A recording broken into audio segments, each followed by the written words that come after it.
What if your job was to clean something that was never dirty, or direct traffic on a deserted street?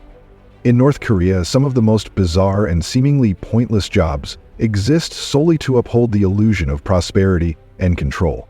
But why go to such lengths to create roles that nobody needs? In today's video, we uncover 20 strange jobs that thrive in one of the world's most secretive and tightly controlled countries, and what they reveal about its leadership and the reality of life there. Let's start. Color specialists for the Kim Jong-un image.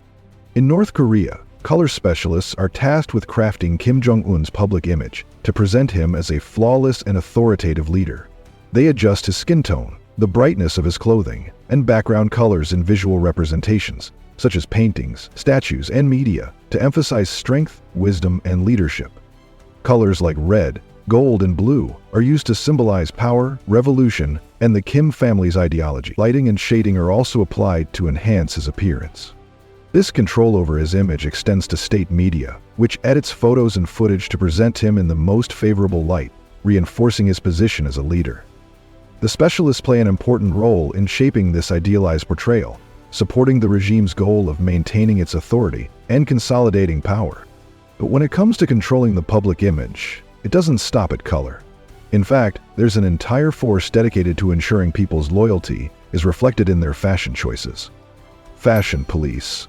In North Korea, clothing is not about style, but about loyalty to the regime. The fashion police enforce a strict dress code, punishing those who wear items deemed Western or inappropriate, such as miniskirts. Fashion is a tool to maintain ideological purity, especially among youth. Even minor fashion choices, like flashy colors or modern cuts, can be seen as rebellion, leading to punishments ranging from reprimands to forced labor or re-education. They'd skip meetings every day and pencil my-squared for re-education. This control over fashion shows how deeply the regime influences daily life, where even small deviations from the prescribed look can be seen as disloyalty. The fashion police aren't just enforcing dress codes, they are upholding the regime's worldview. What's the strangest job you've ever heard of? Let us know in the comments. We might feature it in a future video. And it's not just fashion, or even colors that are strictly controlled. In North Korea, even the streets are meticulously maintained for a very specific reason. Street sweepers. With an average per capita income of around $1,000 a year, many North Koreans face significant economic challenges. As a result, items like cars, motorcycles, and even bicycles can be difficult to obtain. This contributes to the relatively quiet atmosphere on the streets of the capital, Pyongyang. Despite the city's wide, expansive streets, which were designed to showcase prosperity and power, they often remain peaceful and less trafficked. In one instance, footage from the year 2011 captured workers in Pyongyang diligently maintaining the streets. In a city where cleanliness is a priority, cleanup crews were seen brushing away water from puddles along the roadsides. This attention to detail reflects the regime's emphasis on maintaining an orderly and pristine public appearance, even in areas where the weather might naturally create such conditions. While North Korea's streets may seem eerily quiet, it's not just the lack of traffic that's carefully controlled. What if the government has found even more ways to stage everyday life? Stay tuned, because what happens when the visitors you see in North Korea aren't actually visitors at all? Fake tourists. In North Korea, the government manages its image by using fake tourists to create the illusion of openness, particularly with outsiders.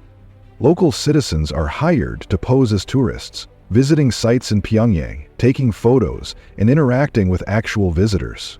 These fake tourists follow scripted behaviors, participate in state-approved activities, and avoid anything that might disrupt the illusion. This practice is most common during foreign delegations when the government seeks to project an image of a modern, globally connected nation.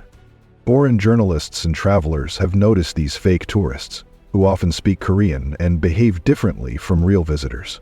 The goal is to present North Korea as open to tourism and modern, despite its more isolated policies. This staged tourism serves diplomatic and economic objectives, while promoting the image of a normal, cosmopolitan country. However, it also highlights the regime's extensive control over its citizens and public image. But while fake tourists keep up the image of connection, there's a much more visible and symbolic role that women in Pyongyang play even though there's almost no traffic to manage. Before exploring, I have a special 10-second request for all of you listening. If you can help me in any way, just hit the notification bell and hit that subscribe button. It helps this channel so much. And if you do that, I will do everything I can to make this show even better for you. Traffic conductors. In Pyongyang, women known as traffic ladies direct traffic at major intersections, but the streets are usually empty. Their role isn't to manage actual traffic. Instead, they create the illusion of a busy, orderly city. These women are selected to symbolize North Korea's image as a prosperous, modern society, even though there's little traffic to control. They checked their phones in New York when they arrived and ran bank statements on themselves as content with the markets they offered. Their role is focused on appearance. Only about 300 women hold this position, and they must be young, unmarried, and meet beauty standards. When they marry or turn 26, they are replaced by younger women, reflecting the regime's focus on youth and beauty. As traffic lights replace human conductors, the role of the traffic ladies is fading, but their symbolic purpose remains. They are part of a system where appearance is prioritized, showing how tightly the regime controls daily life in North Korea. While the traffic ladies craft the illusion of a bustling city, there's another job in North Korea where the work may seem unnecessary, but it's all about creating an image of perfection. But what happens when your work is seen by no one except those who are carefully watching you? Stone polishers. In North Korea, workers polish stones at cultural sites, like the Victorious War Museum, a task that seems simple, but is symbolic. With fewer than 6,000 Western tourists visiting each year, they may be polishing for no one at all. The museum, meant to showcase North Korea's triumphs, rarely sees visitors, especially from outside the country. The job highlights the effort to maintain an image of a thriving culture that doesn't match reality. The stones are polished not to preserve history, but to uphold the government's visual facade of perfection. North Korea focuses on appearances, even in small details, to project an idealized image. Dirt or imperfections must be avoided to maintain this facade. There have been reports of workers being hidden from foreign journalists. In the year 2010, a woman was seen scrubbing stones, but quickly escorted away when visitors appeared. This task, seemingly insignificant, is part of the effort to create the illusion of activity and prosperity in a country where the reality is very different. Ultimately, the stone polishing job symbolizes a system focused on image over truth. And just like these stone polishers, there are workers who occupy spaces that, on the surface, appear to be bustling with activity. Yet the reality is quite different. Filler in empty buildings. In Pyongyang, North Korea's capital, large, new government buildings and public spaces often appear eerily empty. These structures are designed to project an image of progress and prosperity, but many are seldom used in practice. Reports from defectors and journalists have suggested that to maintain the illusion of activity, the government hires individuals, sometimes referred to as filler workers, to occupy these spaces. These workers are not performing real work, but are present to create the appearance of a bustling, active society. These reports indicate that these workers are closely monitored and typically occupy vacant buildings and parks. Their presence is said to serve as a visual facade, contributing to the image of a functioning and prosperous society, despite the challenges North Korea faces in terms of infrastructure and economic realities. If you found these bizarre North Korean jobs as fascinating as we did, don't forget to like this video. It helps us bring you more incredible stories from around the world. Political opposition. In North Korea, elections are held every 5 years, but they are often criticized as a mere formality. Citizens are typically given two choices: vote for the ruling Workers' Party of Korea, or face the risk of consequences for dissent. Voting for the WPK is done privately, while voting against it requires attaching personal information, which can make dissent easily traceable. This system results in overwhelming voter turnout and nearly unanimous support for the ruling party, despite reports of harsh repercussions for other positions. Opposition groups, such as the Korean Buddhist Federation, have not won seats in decades. While these organizations may exist in name, they are often seen as a way to maintain the appearance of political pluralism. In reality, these elections are widely viewed as a tool to uphold the regime's image as a democratic state while limiting true political opposition. The process appears to be more about reinforcing the dominance of the ruling party and its leader, with significant consequences for anyone who challenges this system. Monument guards. In North Korea, monuments to the Kim family, such as statues and obelisks, are common. These structures celebrate the nation's history and are often guarded by soldiers. However, these monuments rarely attract large crowds, as only a few thousand foreigners visit each year due to strict tourism regulations. The soldiers' role is largely symbolic, representing the government's presence and control. Their presence serves as a reminder that the state is always monitoring and overseeing the activities of the population, even in a society with limited freedoms. The guards' role reinforces the state's authority and the importance of loyalty and vigilance. Though the statues serve symbolic purposes, the guards' job is not just to protect, but to remind citizens of the state's ever-watchful eye. Their presence underscores the tension between the public image and the reality of life in a highly controlled society. Yet these guards are just a small part of North Korea's carefully curated cultural scene. In fact, music in the country is tightly controlled, and for the regime's benefit, DPRK musicians. In North Korea, music serves as a tool for the regime rather than personal expression or creativity. Musicians are heavily controlled, with every note and lyric aligning with state ideology. Songs are required to glorify the leadership, celebrate national achievements, and promote loyalty and unity. Music is censored, and artists face consequences if they deviate from these themes. The Samjion Orchestra exemplifies this, performing songs that reinforce the regime's message. Musicians are closely monitored, and content seen as counter to the state narrative is quickly suppressed.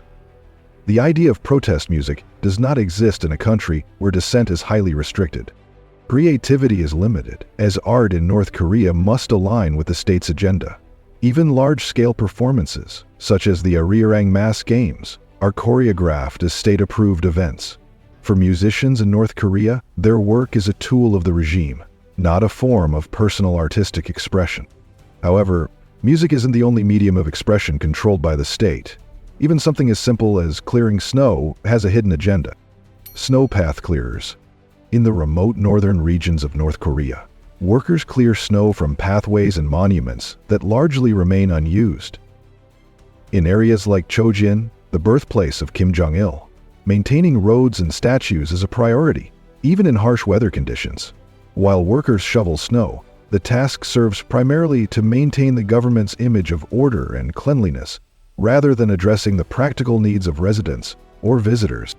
This work is carried out in freezing conditions by individuals with limited options. Many monuments, including those dedicated to Kim Jong-il, are off-limits to both locals and tourists. The snow is cleared repeatedly, with no one around to appreciate it, highlighting a system focused more on appearance than on improving the daily lives of people. Similarly, tasks like stone polishing or road directing are part of the broader effort to uphold the government's image, rather than improving the quality of life. And while snow clearing maintains an image of order, North Korea also goes to extreme lengths to maintain its cultural identity, sometimes even cleaning things that are already clean. In North Korea, monuments and cultural landmarks designed to showcase national pride often remain empty, with few foreign visitors. Yet, cultural heritage cleaners continue to maintain these sites, not to preserve history, but to uphold the government's image. Sites like the Kumsan Palace and the Tower of the Juche Idea are symbols of the nation's revolutionary past and the achievements of its leaders. According to the Mainspring Foundation statement, the cleaners polish statues and buildings, ensuring they look flawless to support the government's narrative. This focus on appearance reflects the state's priority of control over historical accuracy.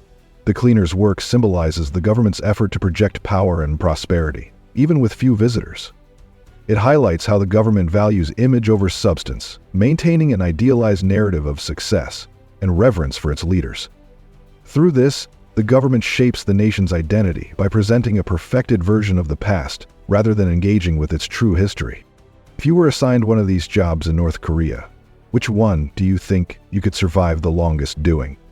Drop your answer in the comments below. Pigeon keepers. In North Korea, pigeons are used for political purposes, symbolizing loyalty, patriotism, and the regime's message. Cared for by pigeon keepers, These birds are released during national events to create dramatic visuals that emphasize unity and allegiance to the leadership. While the pigeons symbolize freedom, the keepers are tightly controlled by the regime. Their role goes beyond caring for animals. They help orchestrate events that support state narratives. Chosen for their loyalty, the keepers embody the same values as the pigeons: obedience to authority. Though the pigeons soar freely, the caretakers remain bound by their duties. Their work reflects the regime's control, with even simple tasks serving ideological purposes. The pigeons reinforce the state's image of unity, while the keepers remain confined to roles that highlight the contrast between outward freedom and the reality of control. Religious figureheads. North Korea's constitution guarantees freedom of faith, but in practice, the state enforces strict control over religious practices. Many defectors report that religious freedom is largely a facade, with severe consequences for practicing religions such as Christianity outside of state-sanctioned institutions. Anything that could shift the people's loyalty from the ruling party to other sources of authority, including religious figures, is often seen as a challenge to the state. In Pyongyang, there are 4 officially recognized churches: Christian, Protestant, Catholic, and Russian Orthodox, but they are heavily monitored by the government. This is in stark contrast to cities like Lisbon or Geneva, which have far more places of worship. In North Korea, where the Kim family is central to the state's ideology, there is little room for competing belief systems or religious organizations. While religious figureheads are controlled, there's another group in North Korea that is forced to adhere to rigid guidelines: artists, who must toe the party line, would treat the audience around them with reverence, and claim that nothing short of the very best could be created from leather plowmen, at least in the self-controlled basis. Mosaic board holders. Most of the world has become fascinated with augmented reality features at sporting events. South Korea, in particular, has used this stunning technology at Olympic ceremonies to display maps of constellations and enhance their baseball games with engaging visuals. Meanwhile, in North Korea, the experience is more traditional but equally impressive. At the Arirang Mass Games, spectators can witness a wide range of human sports and acrobatics. However, upon closer inspection of the impressive display in the background, you'll notice it's not a digital screen, but rather a mosaic made up of thousands of people acting in unison to form an ever-changing image. The 10,000 participants here are volunteers, showcasing their dedication to the event, which highlights the country's cultural pride and value. State-sanctioned artists. In North Korea, art serves the state's ideology, not personal expression. Artists must create works that reflect the regime's values, often featuring the Kim family, and promoting ideals like loyalty, strength, and unity. They follow strict government guidelines with little creative freedom. The style, called revolutionary realism, focuses on idealized depictions of workers, soldiers, and leaders. Artists are trained to align with the state's narrative, avoiding personal opinions or controversial themes. They work in state-run studios to meet quotas and produce propaganda that supports the regime. This controlled environment limits artistic freedom, as artists must conform to state expectations, unlike in societies with more freedom of expression. Yet, while artists are forced to create works of propaganda, the regime also controls its public messaging through another means: the loudspeakers on every corner. Public announcement speakers. In Pyongyang, loudspeakers mounted on buildings broadcast messages that promote national unity and praise the government. Despite their prominent presence, the streets are often empty due to strict movement restrictions, raising the question, who is listening? These broadcasts, part of a state-run information network, are intended to create the appearance of a bustling, unified society. These messages, sometimes directed at neighboring countries, reinforce the government's authority and control, even though few people are outside to hear them. The loudspeakers project an image of order and vigilance, symbolizing surveillance and unity. Workers behind the scenes ensure the broadcasts run smoothly, contributing to the state's image rather than focusing on communication. This system reflects a broader strategy where the appearance of activity, even in empty spaces, plays a role in maintaining the government's influence over public spaces and thought. Professional applause specialist. In North Korea, professional applause specialists are hired to clap on cue at public events to support the regime. Their role is essential in the carefully staged political theater, where applause must appear genuine to avoid disrespect. They direct crowds to cheer, clap, and even initiate standing ovations, creating the impression of widespread support for Kim Jong-un. This orchestrated applause is not just symbolic. It helps maintain the regime's image and encourages public unity. Specialists manage the crowd's reactions at speeches, parades, and performances, ensuring the right level of enthusiasm. This practice helps reinforce the perception of loyalty to the leader. Defectors and analysts confirm that these specialists are part of a system that promotes conformity. In a society where dissent is heavily discouraged, even a lackluster response can lead to serious consequences. Applause becomes a tool for shaping public perception, helping the regime maintain control over its population. Indoor farming workers. In Pyongyang, where space is limited and food insecurity persists, more workers are employed in hydroponic indoor farming, which grows crops in water instead of soil. This method is part of North Korea's efforts to achieve self-sufficiency, as arable land is scarce. The government promotes it as a high-tech solution to food shortages, aiming to reduce reliance on outside aid. However, satellite images and reports from former residents show that these farms often fail to meet the country's needs. The hydroponic system is costly and complex, and yields are low, despite constant pressure on workers. While indoor farming reflects North Korea's focus on self-reliance, challenges like poor yields, climate issues, and sanctions hinder agricultural independence. Although hydroponics may help, it cannot solve the larger problem of food insecurity. But while these workers labor to grow food indoors, there's one final job designed to control the most personal part of life: how people express their happiness. Official happiness inspectors. In North Korea, the government reportedly employs a system where inspectors monitor citizens' emotional expressions and loyalty, often during political events. These so-called happiness inspectors are said to observe individuals in workplaces, schools, and homes, ensuring that people appear enthusiastic and supportive of the regime. Sources indicate that failure to comply with these expectations can lead to serious consequences, including punishment or detention. This approach is viewed as a form of emotional manipulation and control, using psychological tactics to enforce loyalty.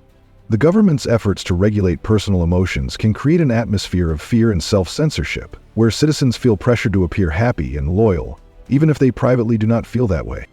The presence of these inspectors is seen as a means for the government to maintain control over both public actions and private sentiments, fostering a facade of contentment while suppressing genuine emotional expression.